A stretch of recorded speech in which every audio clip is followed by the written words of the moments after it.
الحمد للہ رب العالمین والصلاة والسلام علی رسولہ الامین وعلی آلہ وصحبہ اجمعین الی یوم الدین اما بعد فاعوذ باللہ من الشیطان الرجیم بسم اللہ الرحمن الرحیم شہر رمضان الذی انزل فیہ القرآن ہدی للناس وبینات من الہدی والفرقان فمن شہد منکم الشہر فلیصم ومن کان مریضا او علی سفر فعدۃ من ایام اخر يريد الله بكم اليسر ولا يريد بكم العسر ولتكملوا العدة ولتكبروا الله على ما هداكم ولعلكم تشكرون. وروى البخاري عن أبي هريرة رضي الله تعالى عنه قال النبي صلى الله عليه وسلم من صام رمضان إيمانا واحتسابا غفر له ما تقدم من ذنبه ومن قام رمضان إيمانا واحتسابا غفر له ما تقدم من ذنبه ومن قام ليلة القدر إيمانا واحتسابا غفر له ما تقدم من ذنبه او كما قال النبي صلی اللہ علیہ وسلم. محترم ناظرین کرام، بزرگوں، نوجوان بھائیوں، عفت مآب ماں اور بہنوں، السلام علیکم ورحمۃ اللہ وبرکاتہ. مخصوص پروگرام رمضان اور قرآن میں آپ کا استقبال ہے.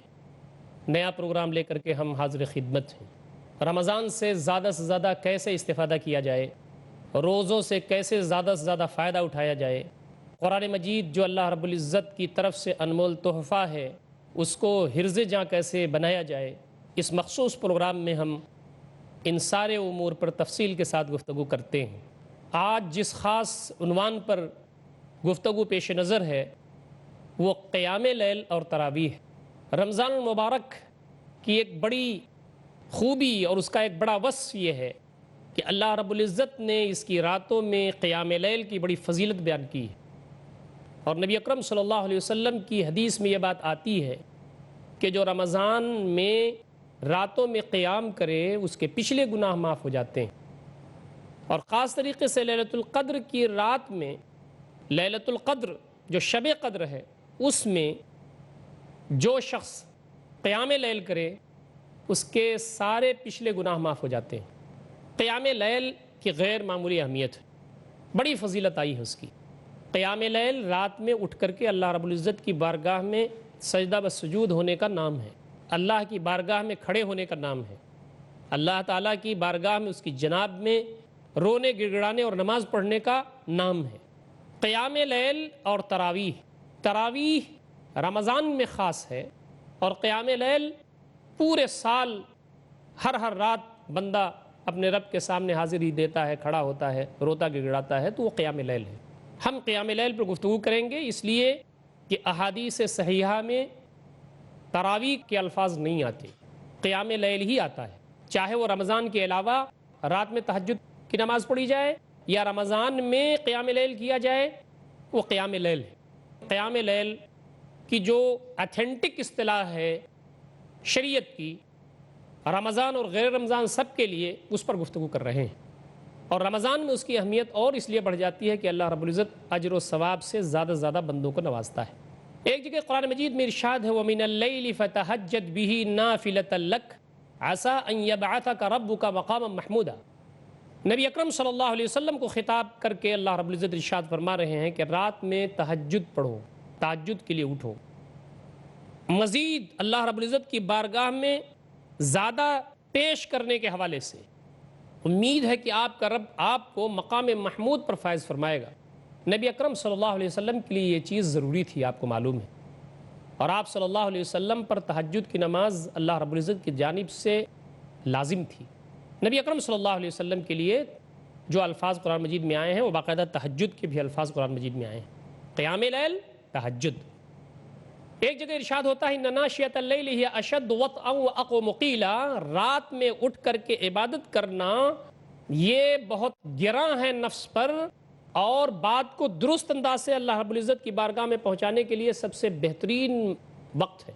نفس کو آدمی کچل کے، نفس کو مار کے، جو اس کی خواہشات ہیں سونے کی، آرام کرنے کی، ان ساری چیزوں کو دبا کر کے بندہ جو رات میں اٹھتا ہے، یہ اللہ رب العزت کو بہت پسند ہے. اس کا حوالہ قرآن مجید نے اس انداز سے دیا ہے. مومنین کے جو صفات قرآن مجید میں بیان کی گئی ہیں وہ یہ کانوا قلیلا من اللیل ما یہجعون وبالاسحار هم یستغفرون.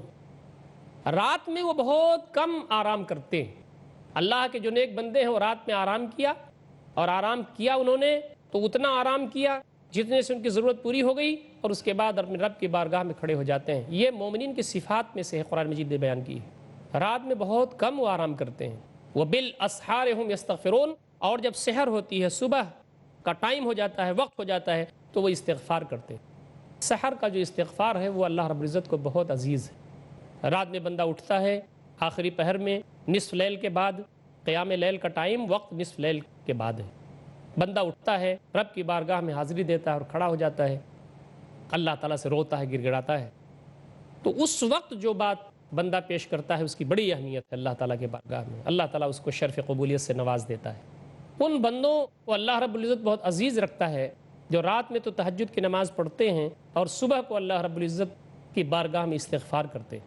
میرے مالک، میں نے جو گناہ کیا ہے، مجھ سے جو غلطیاں ہوئی ہیں، اپنے نفس کے ساتھ جو ظلم میں نے کیے ہیں، میرے مالک میری مغفرت فرما دے۔ تو ہم کو بھی رمضان المبارک کا عزیز مہینہ ہمیں ملا ہوا ہے، ہماری کوشش اس بات کی ہونی چاہیے کہ ہم آخری پہر میں اٹھیں، رات جو نصف شب ہے اس کے بعد اٹھیں اور اپنے رب کے بارگاہ میں حاضری دیں، روئیں، گڑ گڑائیں، اپنی گناہوں کی معافی مانگیں، اور یہ سلسلہ صبح صادق تک چلے، اور صبح صادق جب ہو تو ہم استغفار کا عمل شروع کریں۔ اللہ رب العزت کو یہ بہت عزیز ہے، اللہ رب العزت کو بہت پیارا ہے۔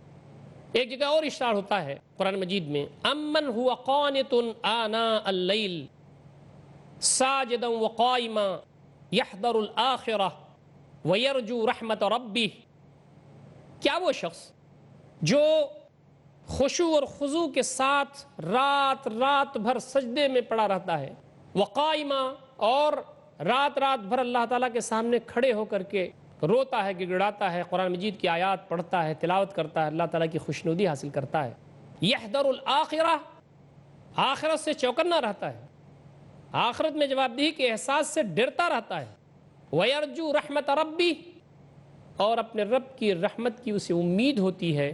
کیا وہ اور وہ لوگ جو لہو و لعب میں ہیں، اللہ تعالیٰ کے دین سے غافل ہیں، اللہ رب العزت نے جو کچھ بھی فرمایا اور جو کچھ چاہتا ہے اس کو نہیں جانتے، یا جانتے بھی ہیں تو اس کا مذاق اڑاتے ہیں، نبی صلی اللہ علیہ وسلم کی مخالفت کرتے ہیں، اسلام دشمنی میں آگے بڑھے ہوئے ہیں، وہ برابر ہو سکتے ہیں؟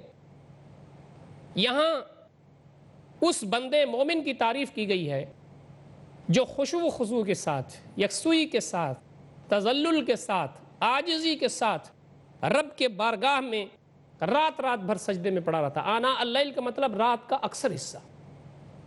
دو صفات یہاں بیان ہوئی ہیں، ساجدن و قائما۔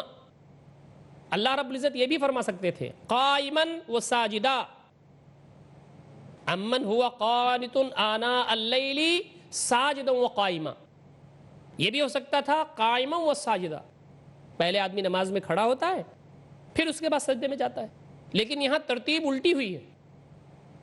کیا وہ جو اللہ رب العزت کے لیے عاجزی کے ساتھ رات کے اکثر حصوں میں، رات کے اکثر حصوں میں سجدے میں رہتا ہے اور قیام میں رہتا ہے؟ قیام پہلے ہوتا ہے لیکن اس کو بعد میں کر دیا، سجدہ بعد میں ہوتا ہے اس کو پہلے یہاں ذکر کر دیا۔ قرآن مجید میں تقدیم اور تاخیر کا یہ جو اسلوب ہے یہ بہت انمول ہے، بہت نادر ہے، اور یہ مختلف جگہوں پر ہے، اس کی مثالیں موجود ہیں۔ ہوتا ہے یوں، اور اس کا مقصد یہ ہے کہ اللہ رب العزت کو جو چیز زیادہ محبوب ہوتی ہے پہلے اس کو فوکس فرما دیتے ہیں، پہلے اس کا تذکرہ کر دیتے ہیں، اور اس سے کم درجے کی جو چیز مطلوب ہوتی ہے اس کا بعد میں کرتے ہیں۔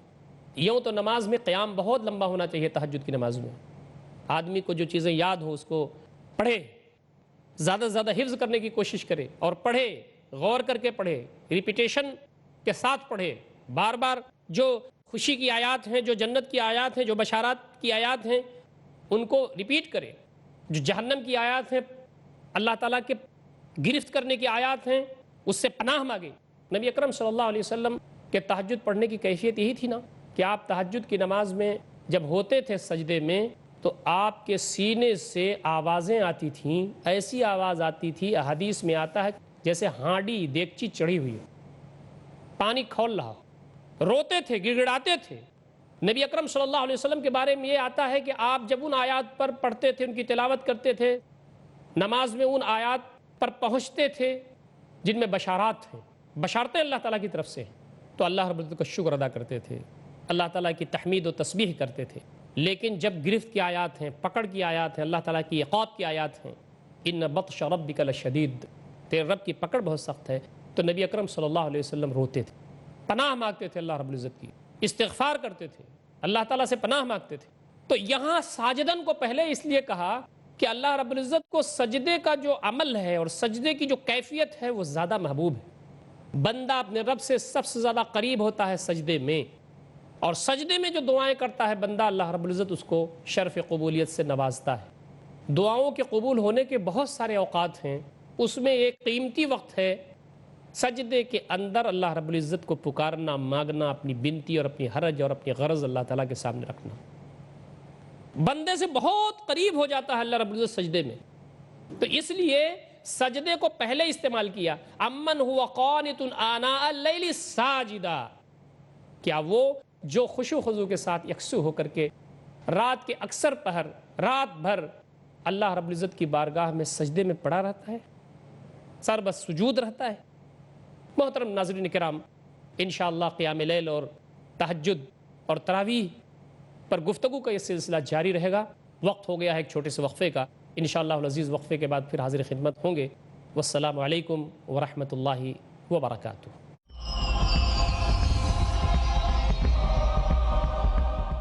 السلام علیکم ورحمۃ اللہ وبرکاتہ۔ محترم ناظرین کرام، ہم وقفے کے بعد پھر حاضر خدمت ہیں۔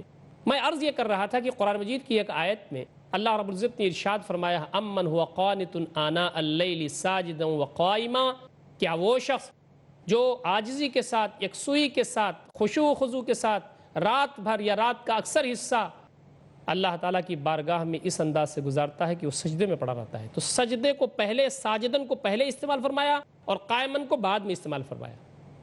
سجدے کی اہمیت کے پیش نظر اللہ تعالیٰ کو سجدہ بہت پسند ہے۔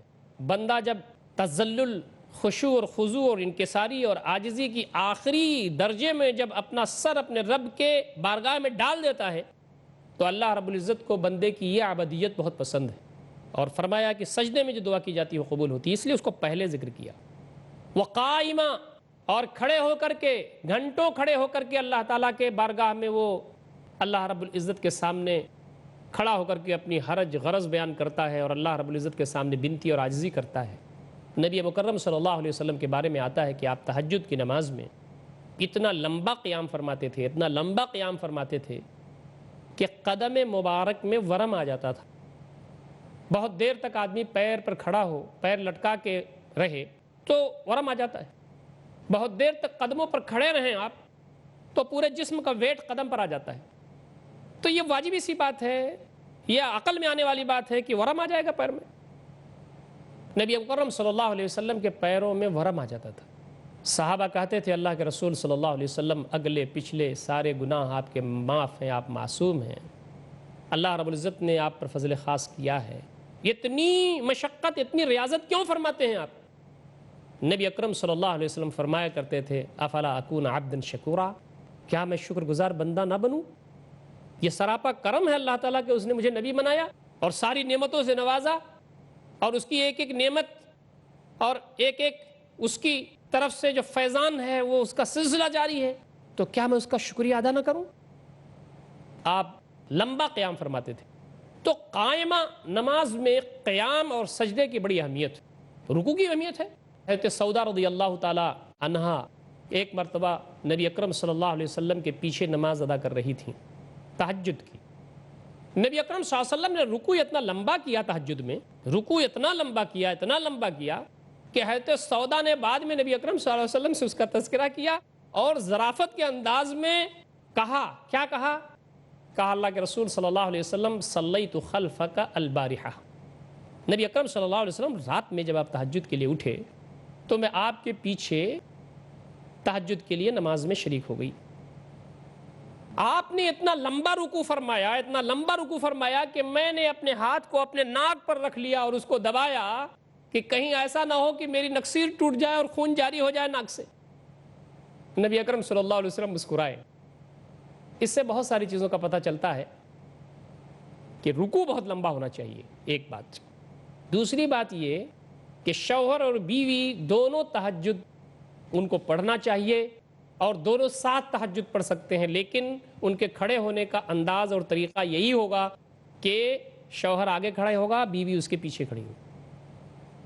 یہاں حضرت سودا رضی اللہ تعالیٰ عنہ ہماری ماں پیچھے کھڑی ہو کر کے نماز انہوں نے ادا کی، اور نبی اکرم صلی اللہ علیہ وسلم کو اس کے بارے میں بتایا، تو آپ صلی اللہ علیہ وسلم نے یہ نہیں کہا کہ تم میرے پیچھے کھڑے ہو کے نماز کیوں پڑھ رہی تھی، میرے بغل میں آ کے نماز پڑھنا چاہیے، یہ نہیں کہا۔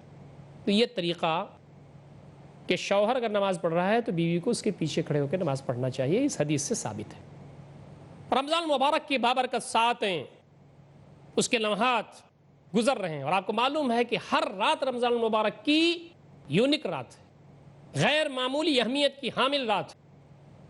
ہر رات اللہ رب العزت جہنم سے بندوں کو آزادی دیتے ہیں، وَلِلَّهِ وَتَقَاءُ مِنَ النَّارِ وَذَلِكَ كُلَّ لَيْلَةٍ، ہر رات جہنم سے آزادی کچھ بندوں کو ملتی ہے، اور نبی اکرم صلی اللہ علیہ وسلم فرماتے ہیں کہ یہ کام ہر رات ہوتا ہے۔ بندہ اپنے رب کے سامنے عاجزی کے ساتھ کھڑا ہے، رو رہا ہے، گڑگڑا رہا ہے، اس سے امیدیں مانگ رہا ہے، جو کچھ بھی اس کی ضرورتیں ہیں اس کے سامنے رکھ رہا ہے۔ اللہ رب العزت ایسے بندوں پر نظر کرم ڈالتا ہے، اپنی توجہ مرکوز کرتا ہے ایسے بندوں پر، اور اللہ رب العزت جس بندے پر اپنی نظر کرم ڈال دے تو پھر اس کا بیڑا پار۔ آگے فرمایا یحذر الآخرہ، جب تہجد آدمی پڑھ رہا ہو، جب قیام لیل کر رہا ہو، جب تراویح کے لیے آدمی کھڑا ہوا ہو، تو ایک کوالٹی اس کے اندر یہ ضرور ہونی چاہیے کہ وہ آخرت میں اللہ رب العزت کے سامنے جواب دہی کے احساس سے کانپ رہا ہو۔ آخرت میں جواب دہی جو ہے اس سے بچنے کی توقع اور بچنے کی فکر ہو۔ یحذر الآخرہ، تہجد کی نماز جب آدمی پڑھ رہا ہو، اللہ رب العزت کے سامنے کھڑا ہو، عاجزی انکساری کر رہا ہو، تو ایک کوالٹی اس کے اندر یہ ہونی چاہیے کہ وہ آخرت میں جواب دہی کے احساس سے لرز رہا ہو، اور دوسرا پہلو بھی سامنے رہے، وَيَرْجُو رَحْمَةَ رَبِّهِ، اور اپنے رب کی رحمت کی امید رکھتا ہو۔ رب کی پکڑ بہت سخت ہے، ایسا نہ ہو کہ اللہ رب العزت مجھے پکڑ لیں، میری گرفت شدید ہو جائے۔ دوسری طرف یہ امید کہ اللہ رب العزت کی رحمت غیر معمولی ہے، اور انشاءاللہ اللہ رب العزت میری جو خطائیں ہیں، میرے جو گناہ ہیں، میری جو لغزشات ہیں، اللہ رب العزت اس سے درگزر کرے گا اور مجھے اپنی رحمت میں جگہ دے گا، اپنے سائے رحمت میں مجھے جگہ دے گا، انشاءاللہ العزیز میں بچ جاؤں گا۔ اللہ تعالیٰ سے دعا ہو، امید بھی ہو، ایک طرف خوف ہو، ایک طرف امید ہو۔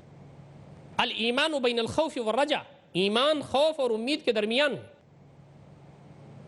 جو خوف و طمع، ڈرتے ہوئے بھی اور لالچ رکھتے ہوئے بھی، حرص رکھتے ہوئے بھی، امید رکھتے ہوئے، دونوں کے درمیان جو اللہ تعالیٰ کو بلاتے ہیں، اللہ تعالیٰ کو پکارتے ہیں، کتنا بھی آدمی ثواب اکٹھا کر لے، کتنا بھی آدمی نیک ہو جائے، لیکن وہ یہ نہیں کر سکتا کہ میں بخش دیا جاؤں۔ یہ غیر معمولی باتیں ہیں، یہ غیر معمولی صفات ہیں۔ ایک جگہ ارشاد فرمایا ہے قرآن مجید میں اللہ رب العزت نے، قُلْ هَلْ يَسْتَوِي الَّذِينَ يَعْلَمُونَ وَالَّذِينَ لَا يَعْلَمُونَ إِنَّمَا يَتَذَكَّرُ أُولُو الْأَلْبَابِ، اے نبی صلی اللہ علیہ وسلم کہہ دیجئے کہ کیا وہ لوگ جو جانتے ہیں اور وہ لوگ جو جانتے نہیں ہیں دونوں برابر ہو سکتے ہیں؟ نصیحت تو حاصل کرتے ہیں اولو الالباب، عقل والے، خرد والے، دانش والے۔ جو ہماری تہجد کی نماز ہو، ہمارا جو قیام لیل ہو، وہ علم کی بنیاد پر، اور ہم اہل لب ہوں، اہل خرد ہوں، ہم اللہ رب العزت کے جو حقوق ہیں، اللہ رب العزت کی جو تعلیمات ہیں اس کو سمجھتے ہوں، اللہ رب العزت نے جو کچھ دیا ہے بندے کو کرنے کے لیے ہم اس کو جانتے ہوں، اور اس کے بعد میں ہماری کوشش اور محنت یہ ہو کہ اللہ رب العزت کے سامنے جو کچھ بھی ہم عرض کر رہے ہیں، اس کے سامنے جو بنتی کر رہے ہیں، اللہ رب العزت علیم بذات الصدور ہے، دل کی رگوں کی گہرائیوں میں اٹھنے والے وسوسوں تک سے وہ واقف ہے۔ ایک اور صفت قیام لیل کرنے والے، تہجد گزار، رات میں اٹھ کر کے بارگاہ الہی میں عاجزی اور گریہ کرنے والوں کی یہ بتائی گئی ہے قرآن مجید میں سورہ السجدہ میں، تتجافى جنوبهم عن المضاجع يدعون ربهم خوفا وطمعا ومما رزقناهم ينفقون، ان کے پہلو ان کی خوابگاہوں سے الگ رہتے ہیں۔ آدمی سویا تو گھوڑا بیچ کے سو گیا، کوئی فکر نہیں ہے اس کو، کہا نہیں، اپنے پہلو کو وہ اپنی خوابگاہوں سے الگ کر کے رکھتے ہیں۔ سوئے، ضرورت کے بھر سوئے، اس کے بعد اٹھ گئے، اور جب وہ قیام لیل کرتے ہیں تو ان کی کیفیت کیا ہوتی ہے؟ یدعون ربهم خوفا وطمعا، وہ اپنے رب کو پکارتے ہیں خوفاً ڈرتے ہوئے، وہ طمعاً لالچ رکھتے ہوئے، امید رکھتے ہوئے، حرص رکھتے ہوئے کہ میرا رب مجھ کو معاف فرما دے گا۔ یہاں دو کوالٹیز بتائی گئی جس کا تذکرہ میں ابھی تھوڑی دیر پہلے کر رہا تھا۔ وہ اپنے رب کو پکارتے ہیں، اپنے رب کو بلاتے ہیں خوفاً ڈرتے ہوئے، وہ طمعاً اور امید بھی رکھتے ہوئے، حرص بھی رکھتے ہوئے کہ اللہ رب العزت گناہوں سے معاف فرما دے گا۔ ایسا نہ ہو اللہ رب العزت پکڑ لے، اور ایسا نہ ہو اللہ تعالیٰ گناہوں کے سلسلے میں میری گرفت کر لے۔ دونوں کے درمیان رہتے ہوئے یہی ہے اصل ایمان۔ اللہ رب العزت کی پکڑ کا شدید احساس ہو، اور اتنا احساس نہ ہو کہ آدمی مایوس ہو جائے، اتنا احساس نہ ہو کہ آدمی دروازے بند کر لے، اتنا احساس نہ ہو کہ آدمی قنوطیت کا شکار ہو جائے، اور دوسری طرف یہ کہ نہیں، اللہ رب العزت انشاءاللہ ہمیں بخش دے گا، ہمارے گناہوں کو معاف کر دے گا۔ دونوں کے درمیان تہجد کی نماز ادا کی جائے۔ اور آگے کہا جا رہا ہے وَمِمَّا رَزَقْنَاهُمْ يُنْفِقُونَ، تہجد کی نماز پڑھنے والوں کی ایک کوالٹی یہ بھی یہاں بتا دی گئی کہ جو کچھ بھی ہم نے ان کو روزی دیا ہے اس میں سے وہ خرچ کرتے ہیں، اللہ کے راستے میں انفاق کرتے ہیں، اللہ کے راستے میں وہ بندوں کو دیتے ہیں، جو کچھ دیا ہے اس میں حق ہے۔ وَفِي أَمْوَالِهِمْ حَقٌّ مَّعْلُومٌ لِلسَّائِلِ وَالْمَحْرُومِ، ان کے مال میں حق ہے سائل کا، محروم کا۔ ابو ہریرہ رضی اللہ تعالی عنہ کی ایک حدیث ہے، ابو داؤد شریف میں اس کا تذکرہ ہے۔ وہ فرماتے ہیں قال رسول اللہ صلی اللہ علیہ وسلم رحم اللہ رجلا قام من اللیل فصلى وایقظ امرأته فصلت فإن ابت نزح في وجهها الماء رحم اللہ امرأة قامت من اللیل فصلت وایقظت زوجها فصلى فإن ابى نزحت في وجهه الماء۔ بہت پیاری حدیث ہے، نبی اکرم صلی اللہ علیہ وسلم کی ارشاد فرماتے ہیں اللہ تعالیٰ رحم فرمائے اس آدمی پر جو رات میں اٹھے، پس وہ نماز پڑھے یعنی قیام لیل کرے، اپنی بیوی کو جگائے پس وہ بھی نماز پڑھے، اور اگر وہ اس کی بیوی اٹھنے میں تاخیر کرے، نہ اٹھے، کسل مندی کا مظاہرہ کرے تو اس کے چہرے پر پانی کی چھینٹ مارے۔ اللہ تعالیٰ اس عورت پر رحم کرے جو رات میں اٹھے پس وہ تہجد کی نماز پڑھے اور اپنے شوہر کو جگائے، اور اس کا شوہر اگر کسل مندی کا مظاہرہ کرے، سستی دکھائے تو پانی کی چھینٹ ڈالے، پھر وہ اٹھے، دونوں نماز پڑھے، دونوں تہجد کی نماز پڑھے۔ اللہ رب العزت رحم فرمائے۔ نبی اکرم صلی اللہ علیہ وسلم دعا کر رہے ہیں۔ محترم ناظرین کرام، وقت ہو چکا ہے اس پروگرام کا، اس کے اختتام کا۔ انشاءاللہ قیام لیل اور تہجد پر گفتگو کا سلسلہ ہم آگے بھی جاری رکھیں گے۔ اقول قولی ھذا استغفر اللہ لی ولکم اجمعین واستغفروہ انہ الغفور الرحیم، وآخر دعوانا ان الحمد للہ رب العالمین، والسلام علیکم ورحمۃ اللہ وبرکاتہ۔ ومن تحت قرآن